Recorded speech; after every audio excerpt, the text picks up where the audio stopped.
Marovis is American writer, podcast hoster, and all world known for famous Let Them theory. Today, we are going to talk about Let Them, one of the most successful books of recent times in the world of psychology. Her book, Let Them, explains the real formula for detachment, and it has become one of the favorite books of so many people around the world. Today, I want to share the main ideas I took from this book.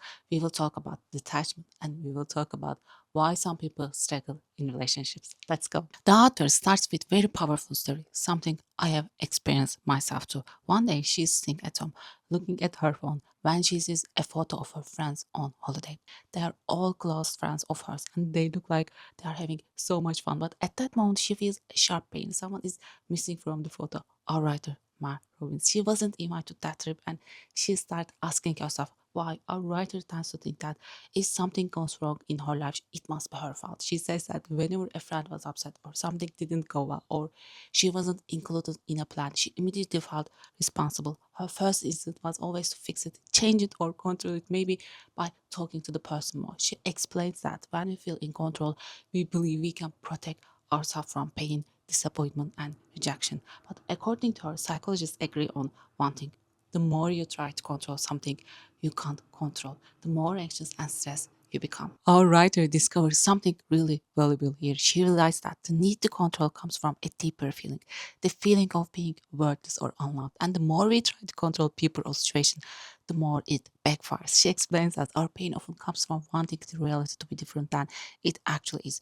When we accept a loss instead of fighting it, we don't lose power. We actually take our power back. Choosing how we react and letting go of the anger or negative feelings is real strength. She also says that letting go of something you can't control is not a weakness. It means you stop trying to force things to go a certain way and you allow life to unfold naturally. At one point, she talks about a rejection she experienced.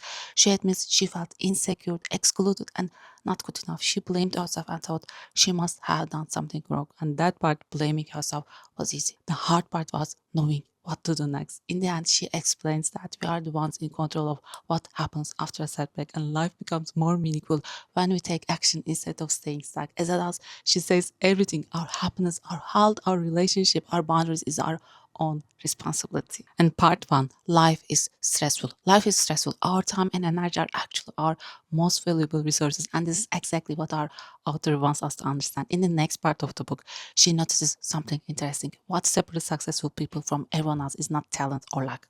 It is the way they deal with stress. So let's talk about what stress really means. She shares a simple everyday example.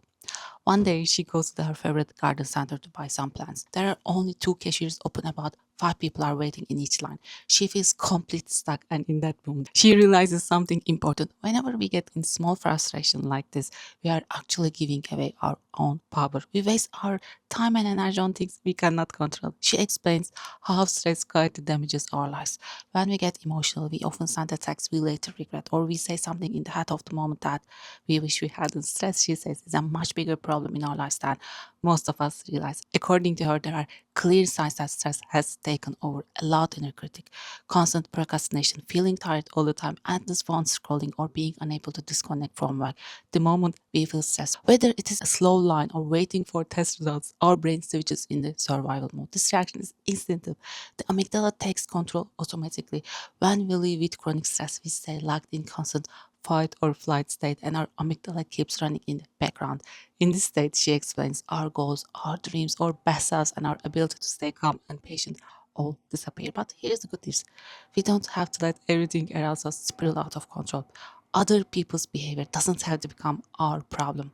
This brings us the real idea behind Let Them. It is about learning to use our energy wisely and staying patient instead of reacting immediately.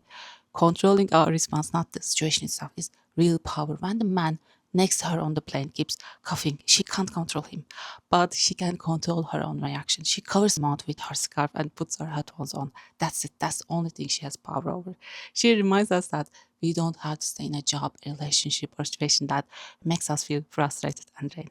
We can choose to spend our time differently. Instead of complaining, we can grow, learn, and move forward. And true strength, she says, isn't about staying calm for 1 week or 1 month. It's about facing those small stressful moments again and again, year after year, and choosing peace over panic every single time. That, according to her, is where our real power comes from. Part 2: How to live difficult people.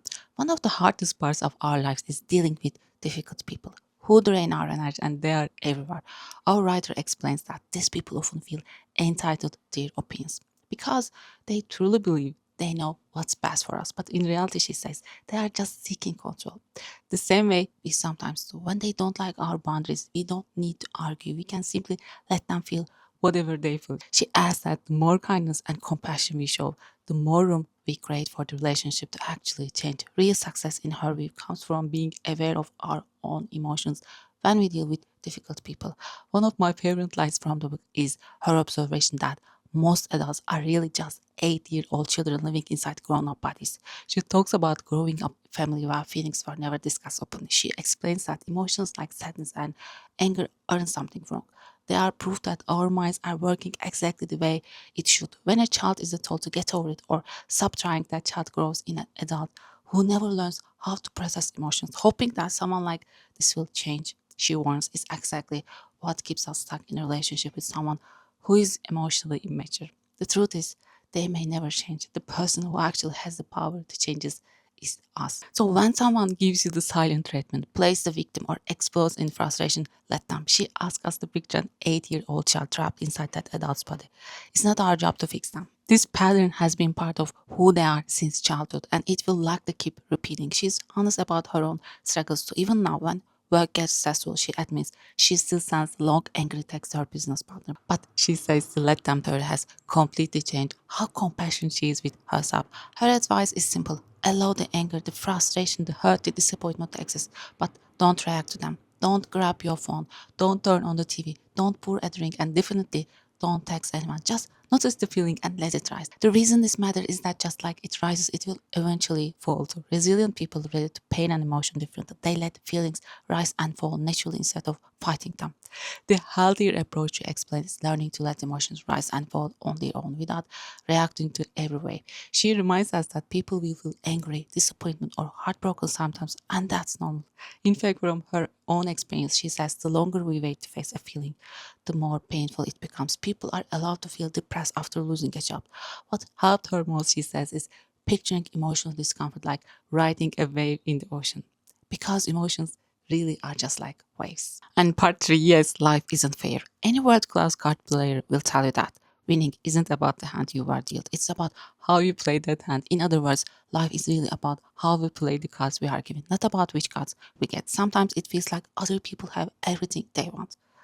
Good things just seem to happen to them, one after another. Our writer admits that comparing ourselves to others is something we can't completely avoid.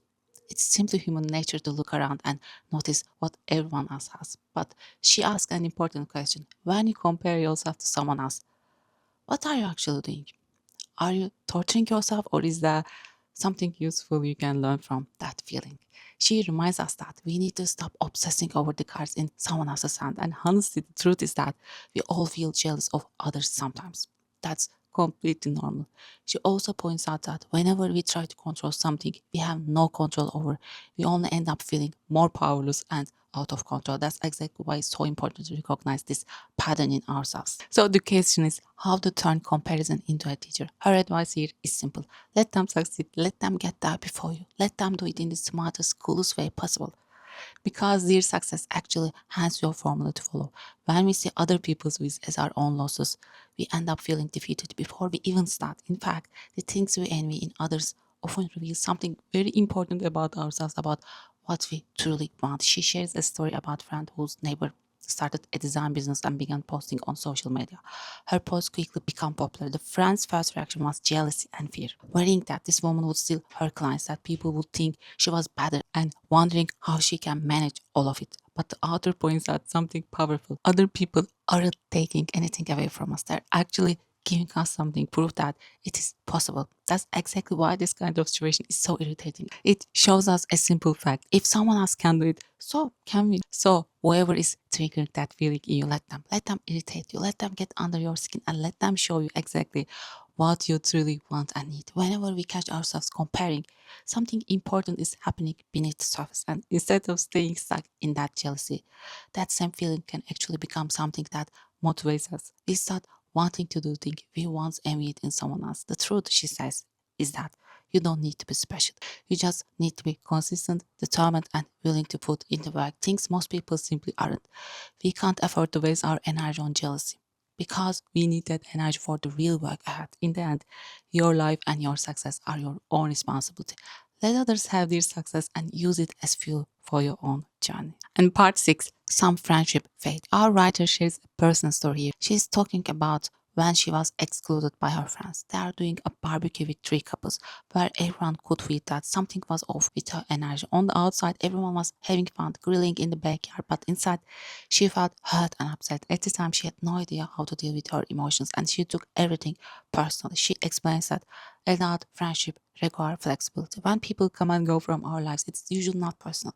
It's just part of how adult relationship naturally works. Sometimes, she says, the people we think are our real friends actually aren't. When a friendship starts to show cracks or eventually ends, it reveals something true about that person and we simply need to accept it.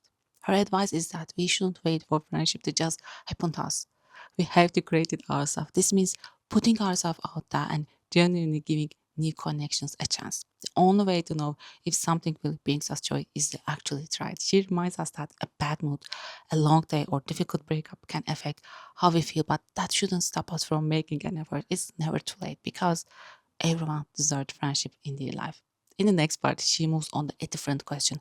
How do we motivate someone who refuses to change? Her answer is Hans. When we pressure someone, it only creates more tension and resentment and pushes them further away. Every time we fight against human nature, she says, we lose. The most loving thing we can actually do is stop pressuring people and simply let them be. Because people naturally choose what feels good and avoid what feels painful. One of the hardest tests in life is trying to change someone else. Our writer asks an honest question. How do you motivate someone who simply refuses to change? She explains that when we pressure someone to change, it doesn't happen. It only creates more tension, resentment, and distance in the relationship. And here's the key point from the book. The more you push someone, the more they push back. That's because every time we fight against human nature, we lose. The most loving thing we can actually do is stop pressuring people and just let them be. She reminds us that people naturally choose what feels good right now and avoid what feels painful. Instead of trying to understand our own motivational wiring, she says, we try to control it. Everyone believes they will be the exception to a bad outcome, and that belief is exactly what leads them into trouble. All the threats, worst case warnings, passive aggressive comments don't even register in the other person's brain the way we hope they will.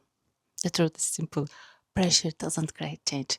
It creates resistance. When we try to control someone, they resist us. This kind of control creates pressure and pain in the other person, which is exactly why it leads to even more resistance. Ironically, this makes it much harder for them to actually grow or improve. So if pressure doesn't work, what does? She clarifies something important. You can't force someone's behavior to change, but you can still influence it.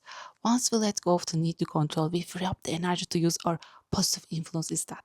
Influence through requires a lot of patience. It takes time for it to take root and grow. She suggests that instead of judging or pressuring someone, we should simply ask how they feel about the situation without adding our own opinions. Sometimes just reflecting the words back to them helps them process things on their own. Encouraging people to think about their own situation rather than telling them what to do is far more effective. She also mentions research showing that immediate positive encouragement, like compliment or small gestures of appreciation, is one of the strongest drivers of real behavior change. When we acknowledge someone's effort, it fuels them to keep going. But she also raises a harder question. What if someone you love is stuck, thinking too much, struggling with depression, or falling apart? Should we just let them? She explains that trying to rescue someone often backfires. The more we try to save them, the more they sink. Adults only truly change when they are ready to do work themselves, and it's not our job to do it for them. There is also an important difference between supporting a struggling adult and supporting a struggling child. Since children genuinely depend on us for emotional, financial, and physical care in a way adults don't. I was one of those people who really struggle with letting go, with how much control can hurt us and the people we love. And this book beautifully shows how real change becomes possible. I'm so glad you are here. I'm so glad you joined me today. Thank you for listening.